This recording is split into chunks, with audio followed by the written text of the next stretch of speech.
சில நாட்களுக்கு முன்பு சென்னைக்கு வந்த ஒன்றிய கல்வி அமைச்சர் தர்மேந்திர பிரதான் அவர்கள் நமக்கு மொழி பாடம் எடுத்துட்டு போயிருக்கிறார். எல்கேஜி பையன் பேராசிரியருக்கு பாடம் எடுக்கிற மாதிரி இருக்கு அவருடைய செயல்பாடு. தமிழ்நாட்டுக்குள்ள இந்தியை திணிப்ப அனுமதிக்க மாட்டோம்னு சொன்ன காரணத்துக்காக நமக்கு தர வேண்டிய 3458 கோடி ரூபாய் நிதியை தராம இருக்கக்கூடியவர் தான் இந்த பிரதான்.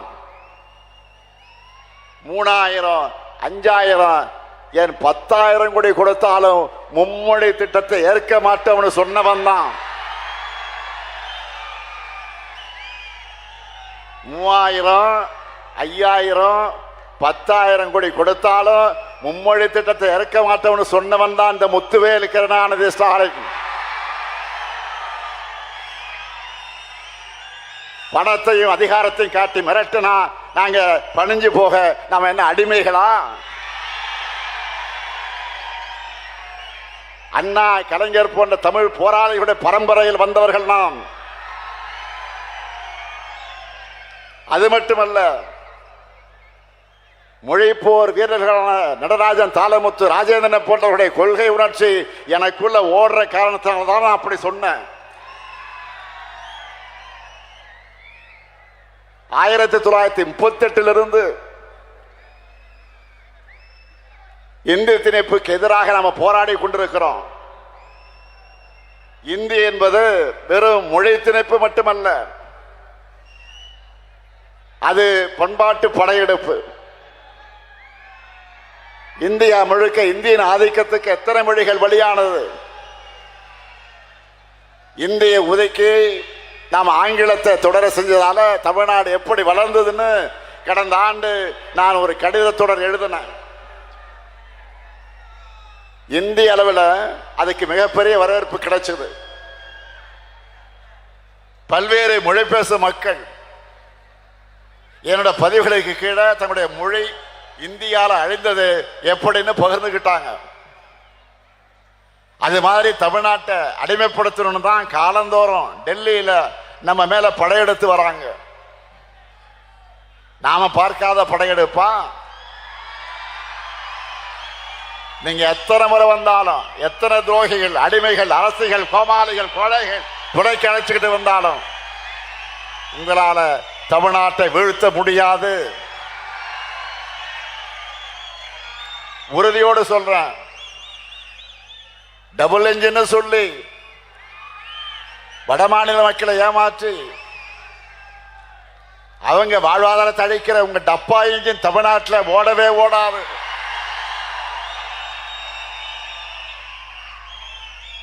ரெண்டாயிரத்தி 21 பெற்ற தோல்வியிலிருந்து எந்த பாடமும் கத்துக்காம மறுபடியும் கொத்தடிமை கூட்டமான அதிமுகவின் தோல்ல வந்து பாஜக வருது. இங்க சுந்தர் பேசுகிற போது சொன்னார,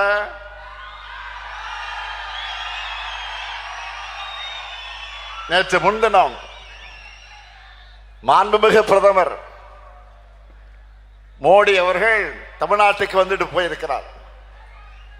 இனி அடிக்கடி இந்த பக்கம் பிரதமர் மோடி அவர்களை எதிர்பார்க்கலாம். தேர்தல் சீசன் வந்துட்டா போதும். தமிழ்நாட்டுக்கு வந்து பல வெரைட்டியில அவர் வடைகளை சொல்றது வழக்கம்தான். இந்த முறை வந்தார்,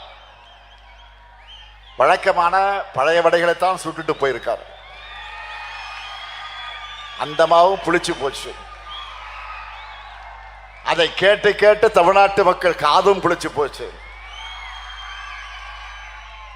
பிரதமர் வராருன்னு சொன்னதும் சில கேள்விகளை நான் கேட்டிருந்தேன், எழுப்பியிருந்தேன். அது வருவதற்கு முதல் நாளே அந்த கேள்வி நான் எழுப்பியிருந்தேன். நீங்க எல்லாரும் அந்த ஊடகங்கள் அதெல்லாம் பார்த்துருப்பீங்க, படிச்சிருப்பீங்கன்னு நினைக்கிறேன். தமிழ்நாட்டுக்கு தர வேண்டிய 3548 கோடி ரூபாய் கல்வி நிதி எப்ப வரும்? தொகுதி மறுவரையில தமிழ்நாட்டின் தொகுதி அளவு குறைக்கப்படாத இந்த உறுதிமொழி உங்க வாயிலிருந்து எப்போ வரும்? பாஜகவின் முகவர் போல செயல்படுகிற ஆளுநருடைய அராஜகம் எப்போ முடிவுக்கு வரும்? ஒன்றிய பாஜக அரசிடமிருந்து தமிழுக்குரிய ஒதுக்கீடு நிதி ஒதுக்கீடு எப்போ வரும்? 100 நாள் வேலை திட்டத்துக்கு பதிலாக மாநிலங்கள் மேல நிதி சுமை ஏற்றி ஊரக மக்கள் வாழ்வாதாரத்தை ஒழிச்சு கட்டக்கூடிய புதிய திட்டம் எப்போ கைவிடப்படும்? 10 ஆண்டுகளா இன்ச்சா ஒன்றிய பாஜக அரசு இழைக்கிற மதுரை எய்ம்ஸ் 8வது உலக அதிசயம் எப்போதான் எங்க கண் முன்னால வரும்? இயற்கை பேரிடருக்கான நிவாரண தொகை தமிழ்நாட்டுக்கு எப்போ வரும்? ஓசூர் விமான நிலையத்துக்கு அனுமதி எப்போ கிடைக்கும்? கோவை மதுரையில மெட்ரோ ரயில் ஓடுமா அப்படின்னு இப்படி அடுக்கடுக்கா கேள்விகளை கேட்டேன். இது எதுக்குமே பிரதமர் மோடி அவர்கள் பதில் சொல்லல. இருந்தா தானே சொல்றதுக்கு. ஆனா தேர்தல் குறித்த தன்னுடைய கற்பனைகளை பேசிட்டு போயிருக்கிறார். மாண்புமிகு பிரதமர் அவர்களே, கடந்த நாடாளுமன்ற தேர்தல் நினைவிருக்கா? உங்களுக்கு ஒரு தொகுதி கூட கிடைக்கவில்லை. தமிழ்நாட்டுக்கு நீங்க எத்தனை முறை வந்து பிரச்சாரம் பண்ணீங்க? அதுக்கு பரிசா முழுமையான தோல்வியை தமிழ்நாட்டு மக்கள் உங்களுக்கு பரிசா கொடுத்தது மறந்து போச்சா? உங்க பக்கத்துல ஒருத்தர் உட்கார்ந்து இருந்தார, அவர் என்ன வெறும் பழனிசாமின்னு நினைச்சிட்டீங்களா? சாதா பழனிசாமி அல்ல, தி கிரேட் 10 தோல்வி பழனிசாமி. 2019 இருந்து எல்லா தேர்தலையும் தோல்வியை தவிர எதுவும் காணாத மாவீரர். இப்படி ஒரு ஃபெயிலியர் கும்பல சேர்ந்து கொள்கையால இணைந்திருக்கக்கூடிய திமுக கூட்டணி வீழ்த்த போறாங்களாம். தமிழ்நாட்டை என்டிஏவை வளர்க்க போறாங்களாம். என்டிஏ அரசு வரப்போகுதான், வளர்க்க பாடுபட போகுதான். இது எப்படி பிரதமரால் சிரிக்காம சொல்ல முடியுது? நல்லா கவனிங்க. அதிமுக அரசு இல்ல, அவங்களே என்டிஏ அரசுன்னு தான் சொல்றாங்க. இப்போ நீங்க வந்து வளர்க்கிற நிலையில நாங்க இருக்கிறோம். தமிழ்நாடு ஏற்கனவே வளர்ந்துதான் இருக்கு, நாளும் வளர்ந்துகிட்டே இருக்கு. இது நீங்க கெடுக்காம இருந்தாலே போதும்.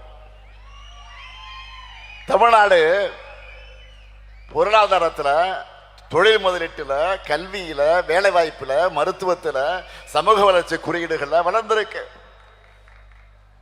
அது ஒன்றிய அரசாலேயே மறைக்கவோ மறுக்கவோ முடியாத அளவுக்கு வளர்ந்திருக்கு. உங்க புள்ளி விவரங்கள் அதைத்தானே சொல்லுது. பிரதமர் அவர்களே, தமிழ்நாட்டை அழிக்கும் உங்க எண்ணம் பலிக்காது. பக்தர்கள் மணமகக்கூடிய ஆட்சியை நடத்துகிறோம். நம்ம காஞ்சிபுரம் கோயில்கள் நிறைந்த நகரம். இங்க குழப்பம் ஏற்படுத்த நினைச்சா அந்த எண்ணம் நிறைவேறாது. நாடும் நாட்டு மக்கள் அமைதியாக வாழுகிற இந்த நிலை சிலருக்கு பிடிக்கல. ஏன் நாட்டினுடைய பிரதமரை இந்த நோக்கம் கொண்டவராக இருப்பது அவர் வகிக்கக்கூடிய பதவிக்கு அழகல்ல. தமிழ்நாட்டில் போதை மருந்து நடமாட்டம் அதிகமாயிடுச்சுன்னு பொதுவா பிரதமர் பதவியிலிருந்து அவர் பேசிவிட்டு செல்வது சரியல்ல. நாடு முழுக்க கடந்த 5 ஆண்டுகள்ல துறைமுகங்கள் வழியா கடத்தப்பட்ட 11,311 கோடி ரூபாய் அளவிலான போதைப் பொருள் பிடிபட்டிருக்குன்னு ஒன்றிய அரசு தெரிவிச்சிருக்கு. அதுல பெரும்பாலானவை குஜராத் மற்றும் மகாராஷ்டிரா மாநில துறைமுகங்கள் தான் சிக்கி இருக்கு. இந்த மாநிலங்களை யார் ஆட்சி செய்யறாங்க? திமுகவா? இல்லையே, உங்க ஆட்சி தான் நடக்குது. டபுள் இன்ஜின் சொல்ற டப்பா இன்ஜின் தானே ஓடுதுங்க.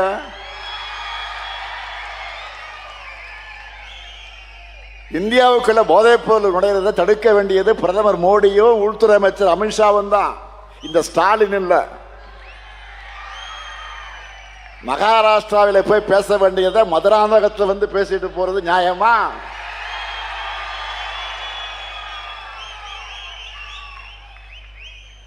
அடுத்து, தமிழ்நாட்டில் பெண்களுக்கு பாதுகாப்பு இல்லைன்னு இதை வேற பிரதமர் அவர்கள் சொல்லிட்டு போயிருக்காரு. புதுமை பெண், விடியல் பெண், விடியல் பயணம், உரிமை தொகை, தோழி விடுதுன்னு பெண்களுக்காக நாங்கள் செயல்படுத்துகிற திட்டங்களால பெண்களுடைய சமூக பங்களிப்பு தமிழ்நாட்டில் அதிகமாக இருக்கு. அதிகமான மாணவிகள் கல்லூரிகளுக்கு வந்து படிக்க வர்றது தமிழ்நாட்டில் தான். இந்தியாவில் அதிகமான பெண்கள்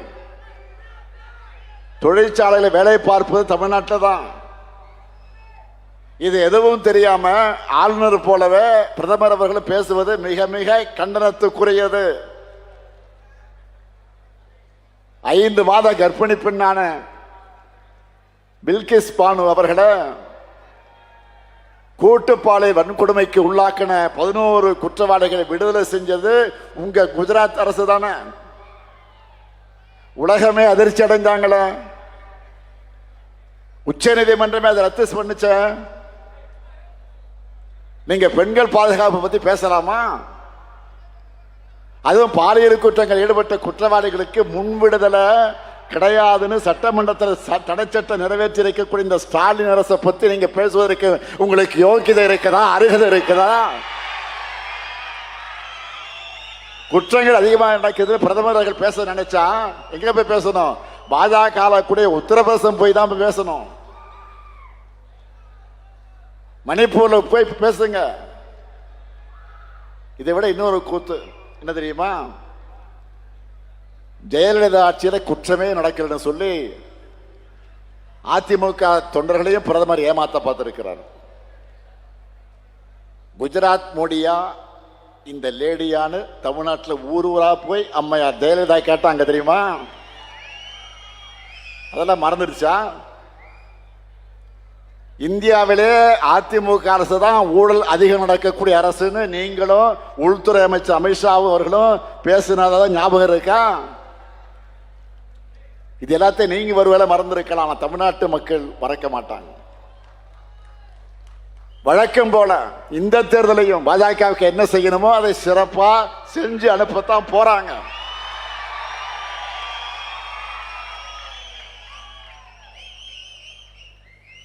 மோடி அவர்கள் இந்த மண்ணில் கால் வச்சதுமே உதயசூரியனே மறைஞ்சிடுச்சான், மழை வந்துடுச்சான். கோமாளிகளை இப்போ கூட மழை வந்திருக்கு. சொல்றது யாரு? நம்ம பழனிசாமி, 10 தோல்வி 30 சாமி. வாழ்க்கை முழுக்க கால்களை மட்டுமே பார்த்துட்டு இருந்தா சூரியன் எப்படி தெரியும்? பழனிசாமி அவர்கள வாழ்க்கை பழனிசாமி அவர்களே வாழ்க்கை முழுவதும் காலையே பார்த்துக்கிட்டு இருந்தா சூரியன் எப்படி உங்களுக்கு கண்ணுக்கு தெரியும்? ஒரு முறை ஆச்சு தலை நிமிர்ந்து பாருங்க, அப்பதான் சூரியனுடைய இருப்பும் பவரும் உங்களுக்கு தெரியும். தமிழ்நாட்டுக்கு ஒன்றிய பாஜக அரசு தொடர்ந்து செஞ்சுட்டு வரக்கூடிய வஞ்சகத்தை தட்டி கேட்கக்கூடிய துணிச்சலும் முதுகெலும்பும் திராவிட முன்னேற்ற கழகத்திற்கு மட்டும்தான் இருக்கு.